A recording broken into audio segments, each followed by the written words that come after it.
ये special report का वक्त हुआ है। नमस्कार, मैं रविंद्र सिंह आपके साथ। और यकीन करना तो वैसे मुश्किल है, लेकिन कुछ खबरों में इशारा किया गया है कि हेलीकॉप्टर हादसे मारे गए राष्ट्रपति रईसी की मौत से राष्ट्रपति पुतिन बेहद गुस्से में हैं।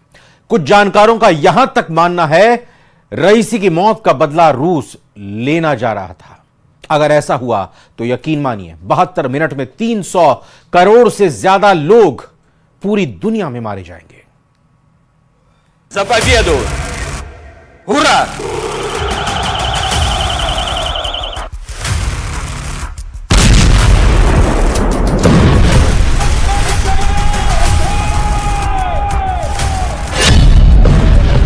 रईसी का बदला, पुतिन का परमाणु युद्ध।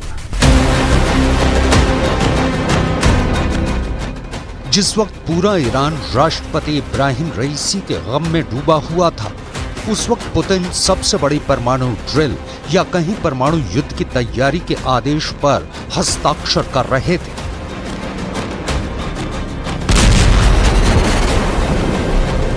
जिस वक्त ईरान राष्ट्रपति इब्राहिम रईसी को कब्र में दफन किया जा रहा था, उस वक्त रूस की किंजल मिसाइल से एक साथ कई परमाणु हमले की प्रैक्टिस की जा रही थी।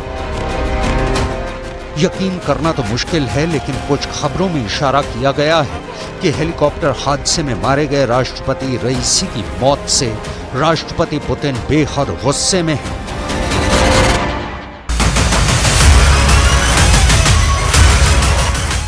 कुछ जानकारों का तो यहां तक मानना है कि रईसी की मौत का बदला रूस लेने जा रहा है। अगर ऐसा हुआ तो यकीन मानिए 72 मिनट में 300 करोड़ से ज्यादा लोग पूरी दुनिया में मारे जाएंगे। अगर पुतिन ने रईसी की मौत का बदला एटमी हथियारों से लिया तो पूरी दुनिया में 5000 परमाणु धमाके होंगे, जो कई देशों का नहीं बल्कि पृथ्वी का ही हुलिया बिगाड़ देंगे। अब सवाल उठता है कि क्या रूस और ईरान अपने दुश्मनों पर एटमी हमला करेंगे? इस सवाल का जवाब है मिडिल ईस्ट में जो हालात इस वक्त चल रहे हैं उसमें कुछ भी संभव है, क्योंकि रूस और ईरान को शक है कि रईसी हादसे में नहीं मारे गए हैं, बल्कि उनकी हत्या की गई है। यही वजह है कि महज 24 घंटे के अंदर रूस ने अपनी परमाणु वॉच को जमीन पर उतार दिया है। हम आपको एक एनिमेशन के जरिए ये समझाने की कोशिश कर रहे हैं कि रईसी की मौत का बदला मॉस्को और तेहरान कैसे ले सकते हैं। अपुष्ट खबरों में जो जानकारी मिली है उसके मुताबिक तेहरान और मॉस्को से अमेरिका और इजराइल पर बड़े परमाणु हमले हो सकते हैं।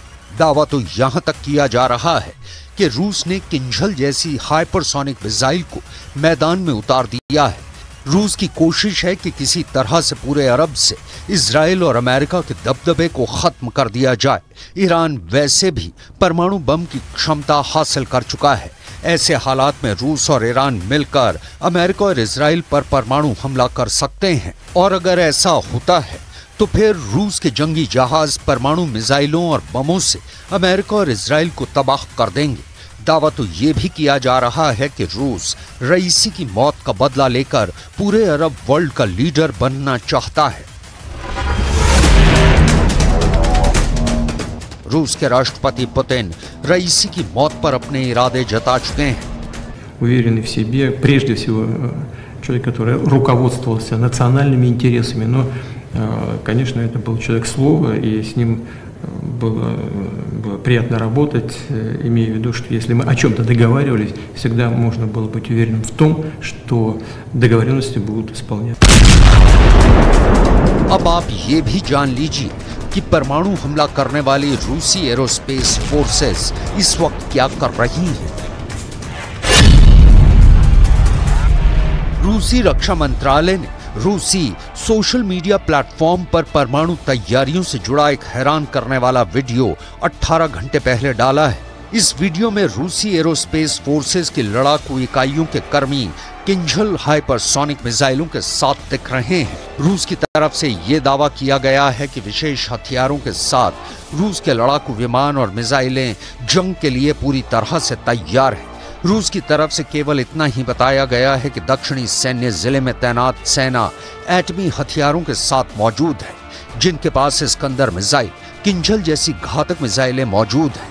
खबर के मुताबिक रूसी सेना ने दक्षिणी सैन्य जिले में उच्च जोखिम वाले गैर रणनीतिक परमाणु हथियार से पहले चरण का अभ्यास शुरू कर दिया है। इसके अलावा वायु रक्षा प्रणालियों के लिए किंजल मिसाइलों को परमाणु हथियारों से लैस कर दिया गया है। С своей стороны будем делать все для того, чтобы российско-иранские отношения продолжались бы именно в таком ключе. Передайте, пожалуйста, эти слова руководству Ирана. И если у коллег есть необходимость, то мы готовы сделать все, чтобы оказать им экспертную поддержку, экспертную помощь в выявлении истинных причин этой катастрофы. इधर ईरान के कार्यवाहक राष्ट्रपति मोहम्मद मुख्बर की हॉटलाइन पर रूस के राष्ट्रपति व्लादिमीर पुतिन से बात हुई है। इस बातचीत के बाद रूस में टैक्टिकल न्यूक्लियर ड्रिल शुरू हो चुकी है। माना जा रहा है कि ईरान अरब में यूएस खेमे के 7 देशों को एक साथ टारगेट बना सकता है। रूस और ईरान के इस जॉइंट ऑपरेशन का खतरा बढ़ता जा रहा है। राष्ट्रपति इब्राहिम रईसी और विदेश मंत्री अमीर अब्दुल्लाहियन की मौत के बाद ईरान शोक में डूबा है। ऐसे हालात में अगर रूस परमाणु जंग करता है तो पृथ्वी पर मानव इतिहास का सबसे बड़ा विनाश होगा, क्योंकि रूस के लिए जासूसी करने वाले एक जर्मन सैन्य अधिकारी ने महीना भर पहले ही बता दिया है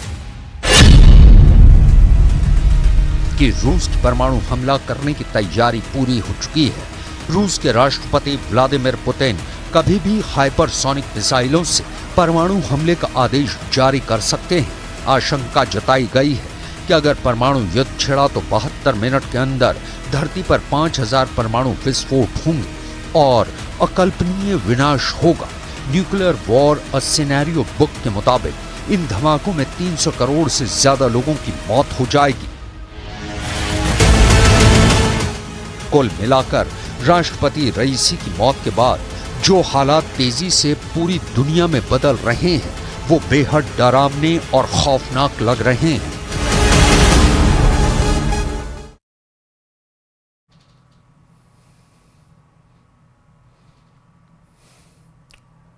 ये बड़ी खबर इस बीच आ रही है जयपुर से, जहां शुद्ध आहार मिलावट पर वार अभियान में फूड सेफ्टी विभाग ने ताबड़तोड़ कार्रवाइयां जारी रखे हुए हैं। सीकर रोड कुकरखेड़ा मंडी स्थित रितेश एंटरप्राइजेस पर कार्रवाई की गई है। पालीवाल, बालाजी और तिरुमला ब्रांड के 2044 किलो घी को सीज किया गया है। श्री फूड ट्रेडिंग पर नंद कृष्णा ब्रांड का करीब 4000 लीटर घी को सीज किया गया है। अजमेर में कोठारी एंड सन्स में 800 किलो घी सीज किया गया है। डेयरी मिल्क धेनु सरस ब्रिजवासी ब्रांड के 800 किलो घी को सीज किया गया है। जोधपुर में नंद कृष्णा ब्रांड का 120 लीटर घी सीज किया गया है।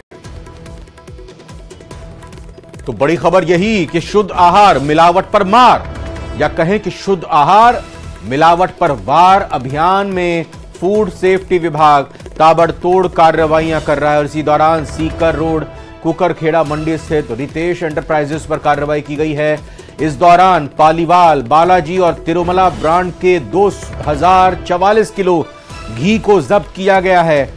श्री फूड ट्रेडिंग पर भी नंद कृष्णा ब्रांड का करीब 4000 लीटर घी सीज किया गया है। अजमेर की बात करें तो अजमेर में कोठारी एंड सन्स में 800 किलो घी सीज किया गया है। डेयरी मिल्क धेनु सरस ब्रिजवासी ब्रांड का 800 किलो घी सीज किया गया है। जोधपुर में नंद कृष्णा ब्रांड का 120 लीटर घी को सीज किया गया है।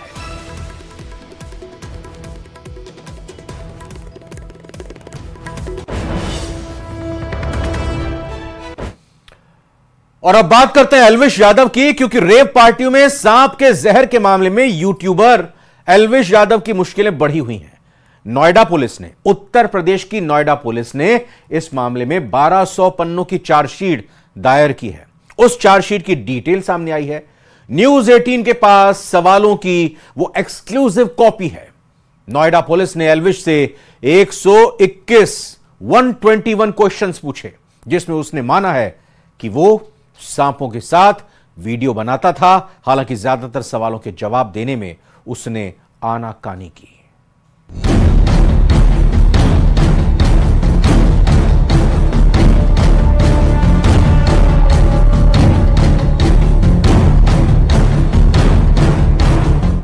यूट्यूबर और बिग बॉस ओटीटी सीजन 2 के विनर एल्विश यादव को पुलिस ने मार्च के महीने में गिरफ्तार किया था,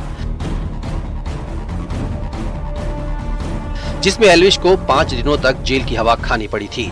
बाद में एल्विश को जमानत पर रिहा कर दिया गया था।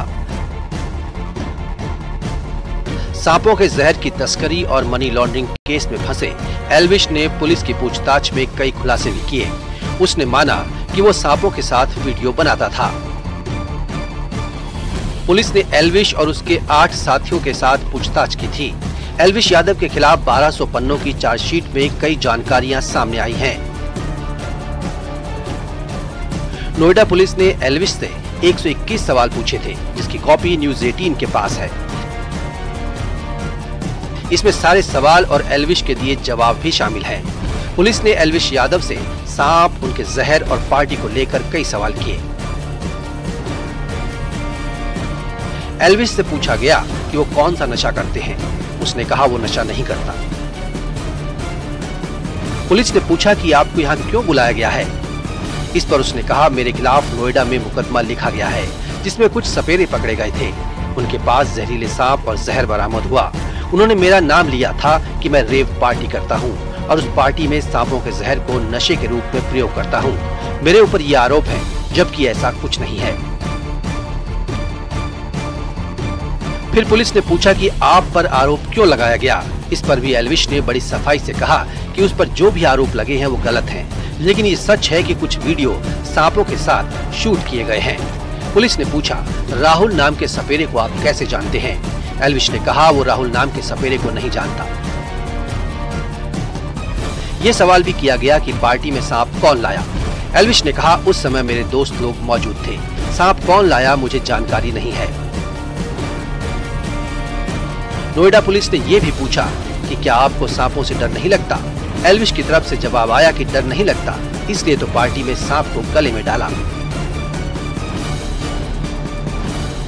पूछताछ में यह भी सामने आया कि एल्विश को सांप, बड़ी छिपकली या किसी भी जीव जंतु से डर नहीं लगता। उसे कोबरा, करेद, रैट स्नेक, सांप को पकड़ना, गले में डालना और छूना पसंद है। एल्विश यादव पुलिस के ज्यादातर सवालों से बचता हुआ दिखा, जिससे नोएडा पुलिस भी संतुष्ट नहीं थी, क्योंकि एल्विश ने काफी घुमाकर जवाब दिए थे। एल्विश की मुश्किल बढ़ती जा रही है, क्योंकि ईडी भी मामले की जांच कर रही है। Bureau report, news 18। बंगाल में ओबीसी कोटे में मुसलमानों को आरक्षण को लेकर कोलकाता हाई कोर्ट के फैसले पर सियासी घमासान मच गया है, जहां पीएम मोदी समेत बीजेपी के टॉप लीडर्स ने ममता सरकार पर जोरदार हमला बोला है। पीएम मोदी ने कहा है कि कोलकाता हाई कोर्ट ने इंडिया गठबंधन के गाल पर जोरदार तमाचा मारा है। वहीं टीएमसी ने कोर्ट के आदेश को मानने से इनकार कर दिया। सीएम ममता बनर्जी ने साफ साफ कह दिया है कि जिन्होंने आदेश दिया है वो इसे अपने पास ही रख लें, वो हाई कोर्ट का आदेश नहीं मानेंगी।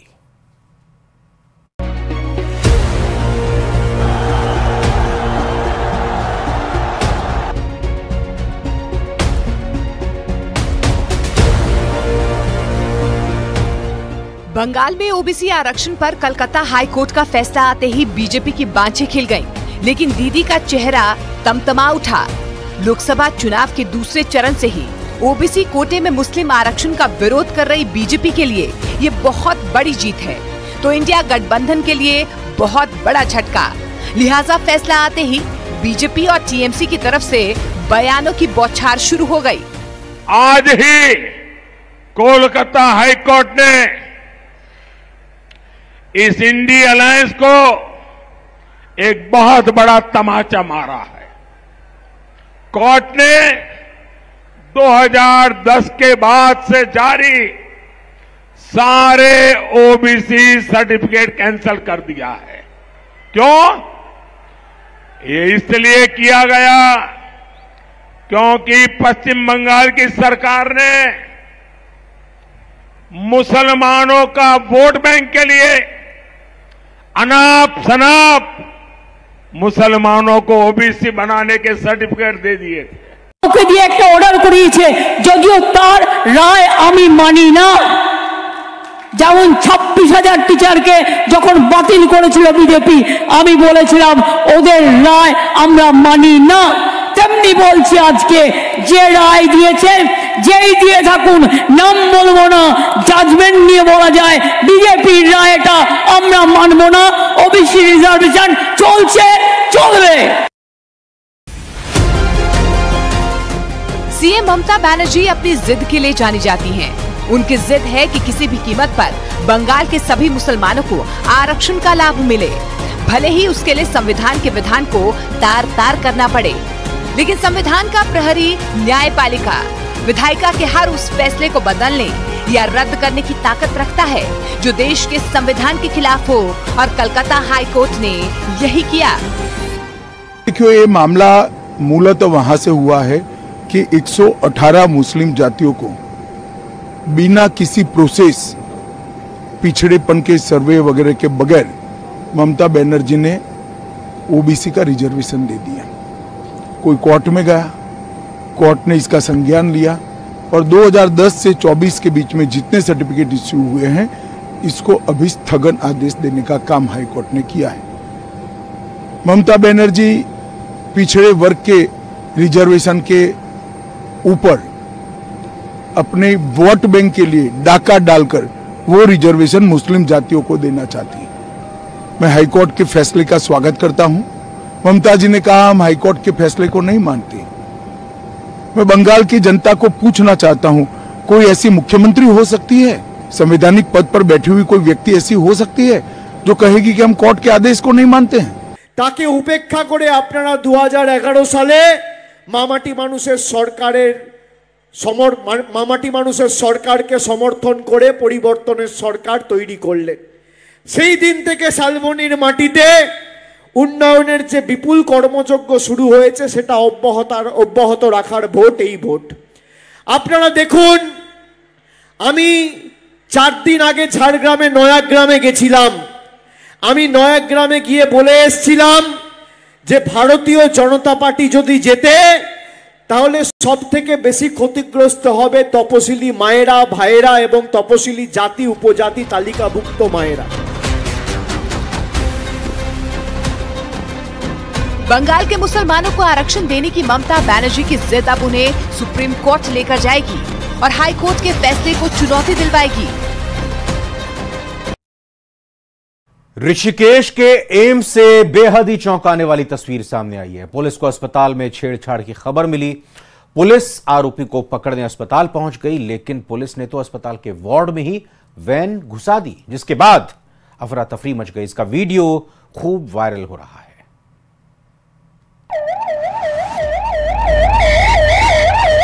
ये कोई फिल्मी सीन नहीं है और न ही ये नकली पुलिस है।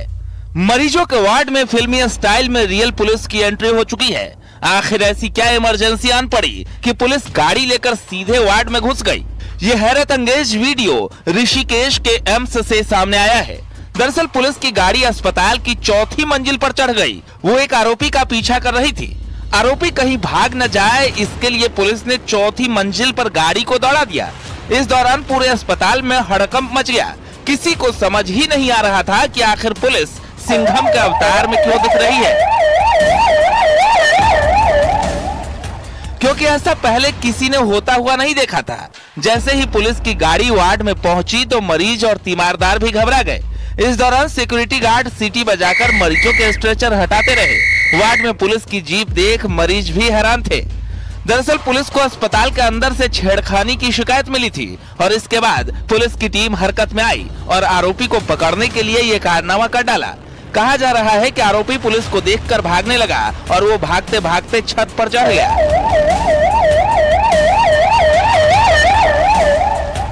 लेकिन पुलिस की गाड़ी वार्ड तक आ गई। दरअसल यहाँ महिला डॉक्टर से छेड़छाड़ के बाद हंगामा हो गया। जानकारी के मुताबिक 19 मई की शाम ऋषिकेश एम्स के ऑपरेशन थिएटर में सर्जरी चल रही थी। आरोप है कि उसी दौरान सर्जरी विभाग में तैनात महिला डॉक्टर के साथ नर्सिंग ऑफिसर ने छेड़खानी कर दी थी।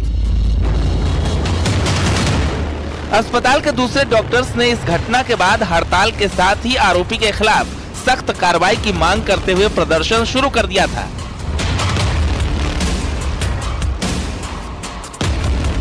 डीन कार्यालय का भी घेराव किया गया। शिकायत मिलने के बाद पुलिस ने भी देर नहीं की, वो आरोपी को गिरफ्तार करने अस्पताल पहुंच गई।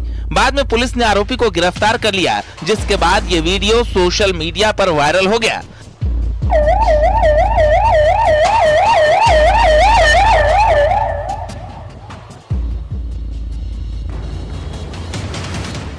पुलिस ने कार्रवाई तो की, लेकिन जिस तरह गाड़ी को अस्पताल के वार्ड तक पहुंचाया, उससे सवाल भी खड़े हुए हैं। Bureau report, news 18।